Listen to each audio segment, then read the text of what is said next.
단계적 일상 회복이 시행된 지 4주 만에 서부 경남을 비롯한 전국의 코로나19 확산세가 커지고 있습니다. 정부는 방역 패스 유효 기간을 6개월로 설정하는 방안을 고심 중입니다. 이런 확산세 속에는 위드 코로나 이후 심리적으로 경각심이 무뎌지면서 안심코 이용률이 뚝 떨어졌다는 점도 원인으로 꼽힙니다. 진주에서만 하루 10곳 가까운 점포에서 위반 사례가 적발되고 있습니다. 수능 이후 대학들마다 면접과 실기 등 후속 전형이 한창입니다. 목표 대학 진학을 위한 전략과 대학별 향후 일정을 정리했습니다. 포장이사 업체의 실수로 이삿짐에 락스가 쏟아진 사연에서부터 온오프라인에서 경쟁이 붙은 하모 그리기 대회까지 오늘의 SNS 소식을 정리했습니다. 진주시가 월화산을 국가정원으로 지정받기 위한 준비에 본격적으로 돌입했습니다. 국가정원 지정 가능성과 파생 효과에 대해 전문가의 의견을 들어봅니다. 잠시 후에 뵙겠습니다. 통하는 건 말이지. 이 사람한테 딱 통하고 저 사람한테 딱 통하고 당신에게도 딱. 초우롱삼은 고함량 컴파운드 K로 재질 초월, 흡수 초월, 모두에게 딱 통하는 홍삼. 초우롱삼. 새로운 장례 문화의 빛 한빛 장례식장. 합리적인 가격의 종합 장례 서비스로 고인의 마지막 길에 정성을 다하겠습니다. 남겨진 유가족분들에게 위로가 되고 함께 슬퍼하는 조문객이 편안하시도록 최신 시설로 함께합니다. 구 한일병원 위치 한빛 장례식장. 예약 없이 바로 진주 자동차 종합검사. 최신 설비와 여유 있는 시설로 바쁜 고객님들에게 빠른 서비스를 제공합니다. 점심시간에도 자동차 검사 가능. 5개 대규모 라인 운영으로 기다림 없이 바로 자동차 검사하세요. 진주 자동차 종합검사소.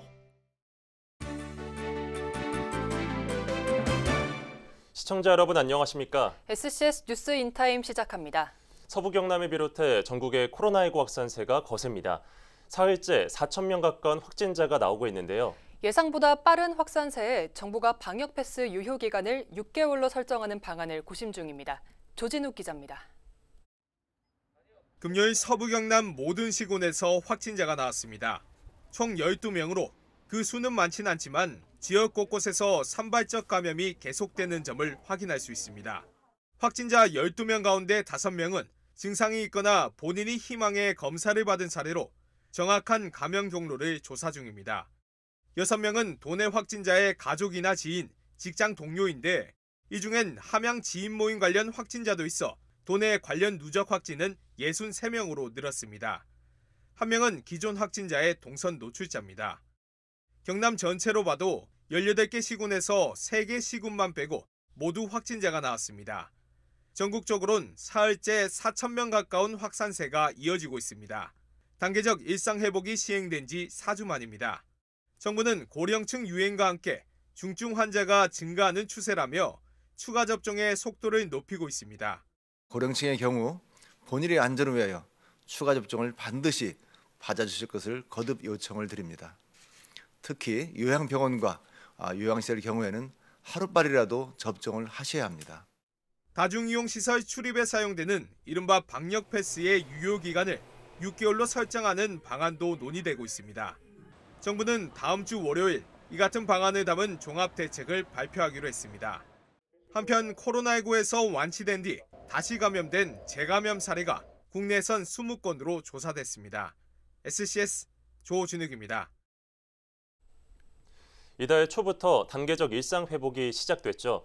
하지만 전국적으로 확진자가 크게 늘어나는 등 한 달이 채 지나기도 전에 정책이 삐걱거리고 있습니다. 지역에서도 꾸준히 확진자가 나오고 있는데요. 특히 안심콜 위반 사례가 증가해 방역당국의 고심이 깊어지고 있습니다. 김현우 기자의 보도입니다.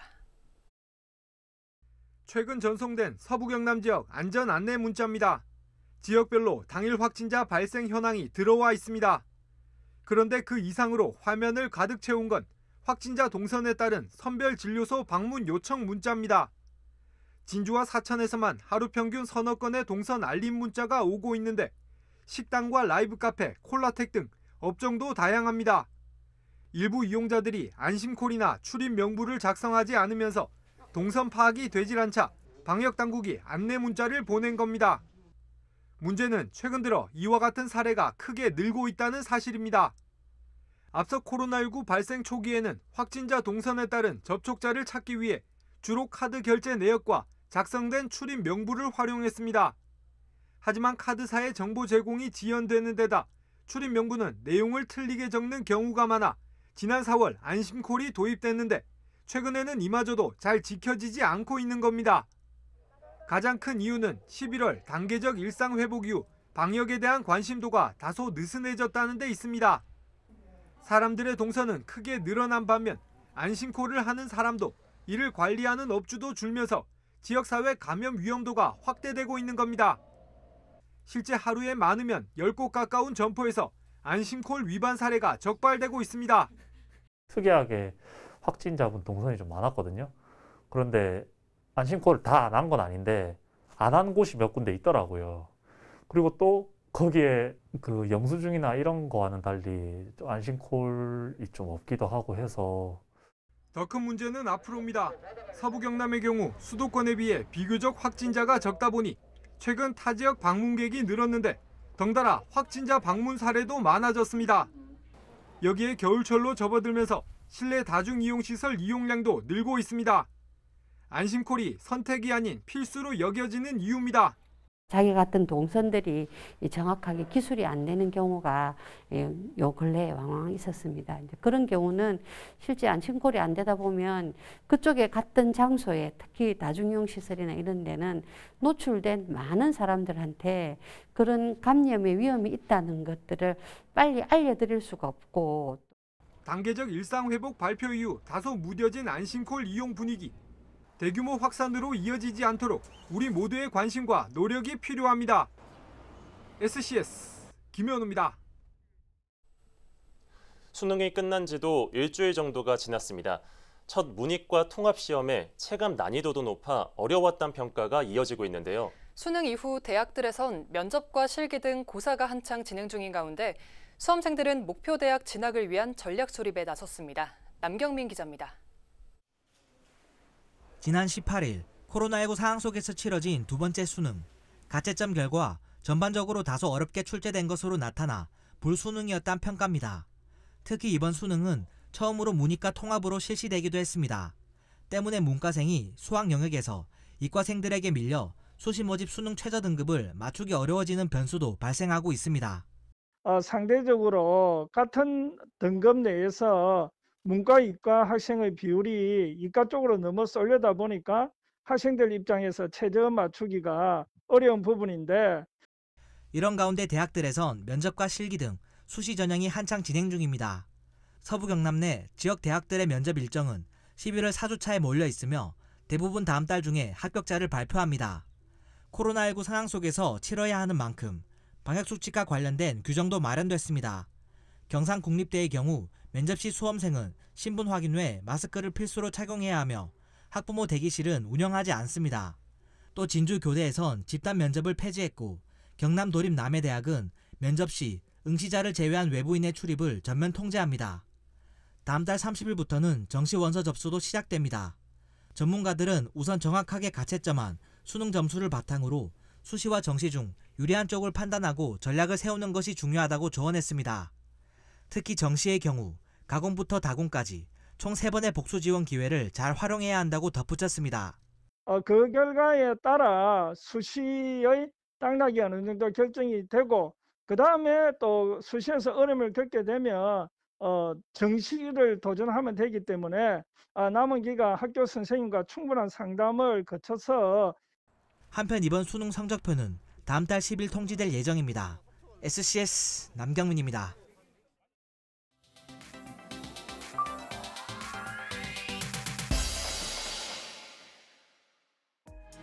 검은색 옷이 군데군데 달았습니다. 종이봉투의 색도 변질됐습니다. 사천 지역 커뮤니티에 올라온 게시물입니다. 포장 이사를 한 이후로 벌어진 일이라는 글쓰니. 업체 측의 실수로 락스가 쏟아져 함께 포장돼 있던 다른 물건들이 손상됐다고 추측했는데요. 글쓴이는 졸업장과 상장까지도 못 쓰게 됐다며 울분을 토했습니다. 게시물을 접한 누리꾼들은 안타까운 일이라며 글쓴이를 위로했는데요. 해당 업체가 어딘지 알려달라는 댓글도 있었습니다.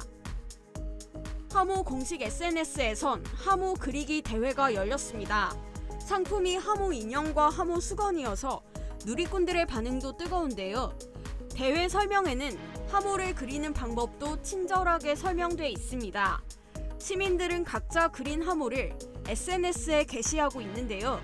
꼭 인형을 받고 싶다며 간절한 마음을 담은 댓글도 이어졌습니다. 경기장에 플랜카드가 걸려 있습니다. 남해 출신 김도혁 선수가 K리그에서 200경기를 출전해 축하한다는 내용입니다. 남해 지역 커뮤니티에도 이 소식이 전해졌는데요. 글을 접한 누리꾼들은 응원의 말을 남겼습니다. 댓글 중엔 김 선수의 어머니도 있었는데요. 남해 지역민들의 응원 덕분에 200경기까지 치를 수 있었다며 감사 인사를 했습니다. 오늘의 SNS 주서입니다. 올해 초 경남도의 내년도 채무가 1조 원을 넘어설 것으로 전망되면서 도의회가 지적한 적이 있죠. 이번 390회 정례회에서도 다시 이야기가 나왔습니다. 빚을 내서 빚을 갚는 상황이라는 건데 경남도는 전혀 걱정할 부분이 아니라고 답했습니다. 김수정 기자의 보도입니다. 경상남도의 채무가 도의회에서 다시 한번 도마 위에 올랐습니다. 지난 2017년 0원이었던 채무가 올해는 8,500억 원, 내년이면 1조 원을 넘어설 것이라는 우려입니다. 게다가 채무 상환 계획을 보면 2025년에는 1,000억 원을 갚아야 한다고 말했습니다. 도의회는 채무 급증의 가장 큰 원인으로 늘어난 경남도의 출자 출연 기관과 공무원 수를 꼽았습니다. 그게 순수한 잉여금이 있는 게 아니고 그 빚을 갚기 위해서 또 빚을 내야 됩니다. 그래서 쉽게 하면은 빚을 내서 빚을 갚는 그런 도정 운영이 된다. 그래서 심히 도에 우리가 건전 재정성에 악화가 우려된다. 그런 제가 분석을 했습니다. 경남도는 걱정할 것이 없다는 입장입니다. 국비 중심의 대형 사업과 코로나19 관련해 집중된 예산이라는 건데 우려할 수준은 아니라는 겁니다. 오히려 재정 대비 채무 비율이 전국 평균의 절반 수준일 만큼 다른 시도보다 재정 건전성이 좋다고 전했습니다. 또 공무원이 늘면서 인건비가 증가했다는 부분은 채무 증가의 원인이라고 보기 어렵다고 답했습니다. 임금비라든지 이런 것들이 재정 악화의 근본적 원인이라고 보기는 어렵고 과거의 경상남도와 지금의 경상남도를 비교할 것이 아니라 우리 주변의 그런 광역자치단체들을 비교해서 상대적으로 건전하나 아니냐를 평가를 해야 된다고 생각을 합니다. 경남도의회가 재정의 부담이 이어지지 않도록 특단의 대책을 촉구한 가운데 경상남도는 이 재정 운영의 효율성을 따져보고 증가폭을 줄여나가겠다고 밝혔습니다. 헬로티비 뉴스 김수정입니다.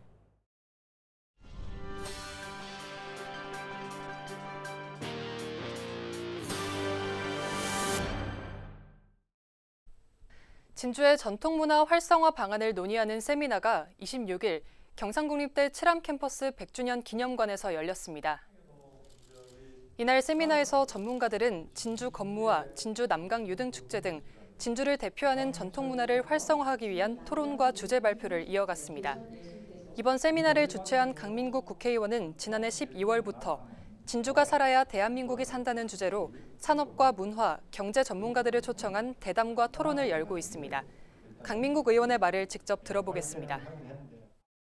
진주의 전통문화를 어떻게 더욱 발전시킬 것인가를 고민하는 자리가 됐으면 좋겠고 저도 국민의 대표로서 우리 전통문화를 발전시킬 수 있는 부분이 뭐가 있는지 남강댐 방류로 인한 사천 지역의 피해 상황을 알리고 대책을 논의하는 토론회가 26일 사천읍 행정복지센터에서 열렸습니다. 이날 토론회는 환경부와 경남도 등 정부와 지자체 관계자, 학계, 일반 시민 등 100여 명이 참여한 가운데 열렸고 남강댐 물관리 현황과 사천 지역의 피해 상황, 향후 대책 등을 논의했습니다. 토론회를 주최한 하영재 국회의원은 토론회를 통해 나온 의견들을 수렴하는 한편 수해 관련 법안과 섬진강 유역 환경청 설립 등을 지속적으로 추진해 수해 예방과 피해 보상에 나서겠다고 밝혔습니다. 26일 제60회 경남도민 체육대회의 막이 올랐습니다. 29일까지 창원에서 열리는 이번 경남도민 체전은 코로나19로 일부 축소 진행됩니다. 경기 종목은 육상, 축구, 핸드볼 등 고등부 25개 종목과 게이트볼, 그라운드 골프, 궁도 등 어르신부 4개 종목입니다. 지역별 출전 선수단 인원은 진주 397명, 사천 369명, 산청 266명, 함양 262명, 하동 255명이며 남해는 총 327명으로 군부에서 가장 많은 인원이 출전했습니다. 진주시가 대한역도연맹으로부터 2023년 아시아 역도선수권대회 유치 확정서를 인수받았습니다. 26일 서울 그랜드 비즈니스센터에서 열린 이번 인수식은 조규일 진주시장과 백인구 진주시 역도연맹 회장 등이 참석한 가운데 진행됐습니다. 진주시는 오는 12월 조직위원회를 구성하고 발대식을 개최할 예정입니다. 진주의 지역축제가 세계축제협회로부터 우수성을 인정받았습니다. 진주시는 지난 25일 통영에서 개최된 세계축제협회 한국지부 연차 총회에서 올해 대한민국 세계축제도시로 선정됐습니다. 시 관계자는 진주 남강 유등축제와 진주 농계제 등 대표축제 개최와 주민 참여 프로그램 운영 등에서 높은 평가를 받았다고 전했습니다. 도쿄 패럴림픽의 국내 첫 금메달리스트이자 서부 경남 출신 탁구 선수인 주영대 선수가 진주에서 강연회를 펼쳤습니다. 주 선수는 26일 진주시청 시민홀에서 장애인 인식 개선을 주제로 강연을 펼쳤습니다. 행사는 2시간 정도 진행됐으며 주 선수는 땀을 믿으면 흔들리지 않는다는 인생 철학을 이야기하며 역경을 이겨낸 경험을 공유했습니다. 26일 함양군 농업기술센터에서 제7회 농업인의 날 행사가 열렸습니다. 코로나19 영향으로 축소 개최된 이번 행사는 시상식을 중심으로 꾸려졌습니다.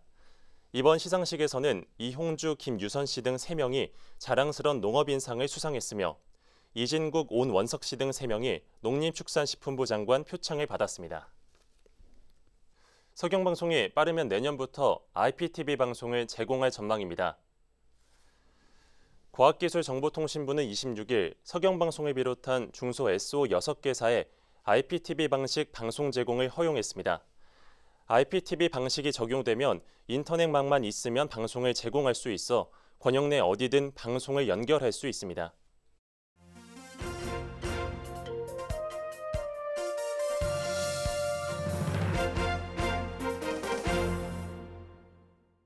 최근 진주시가 월화산 숲속의 진주를 국가정원으로 지정하기 위한 준비에 들어갔다는 소식 전해드렸는데요.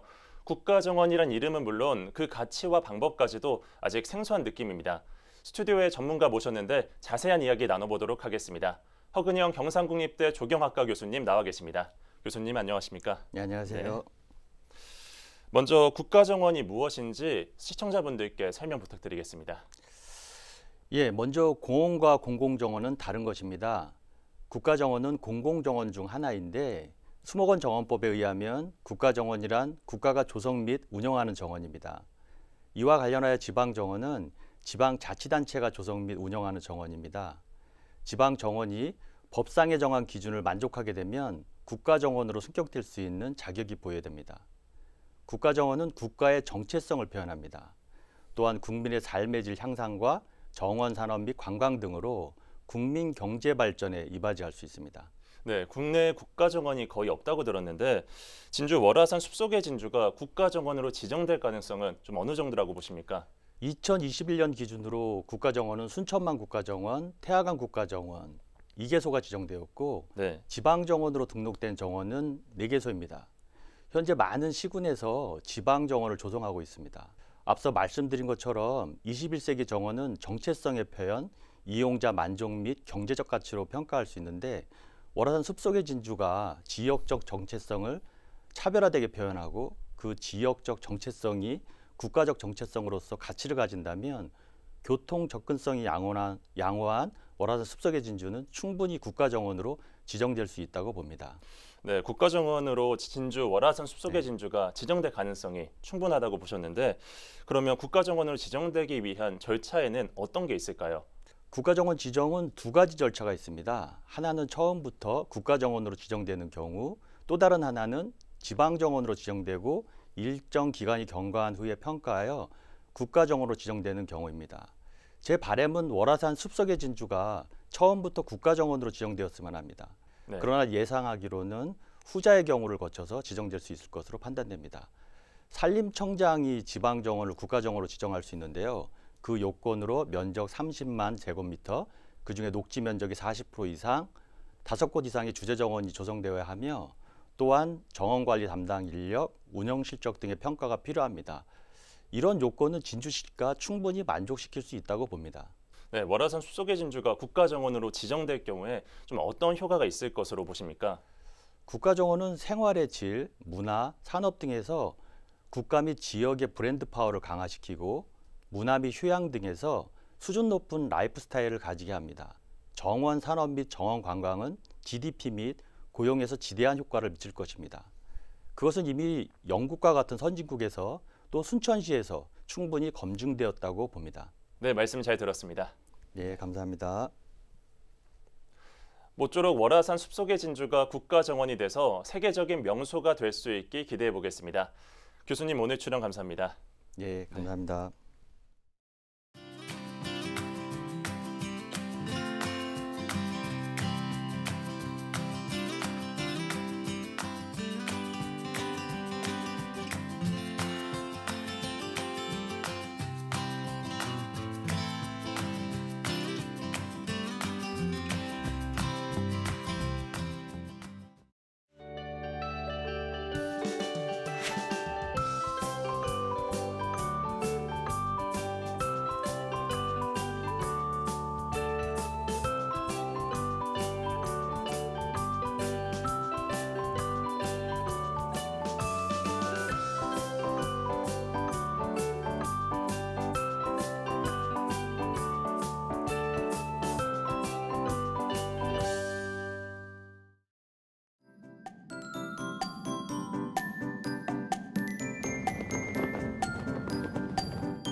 (11월의) 마지막 주말인 토요일에는 영하권 추위가 예상됩니다.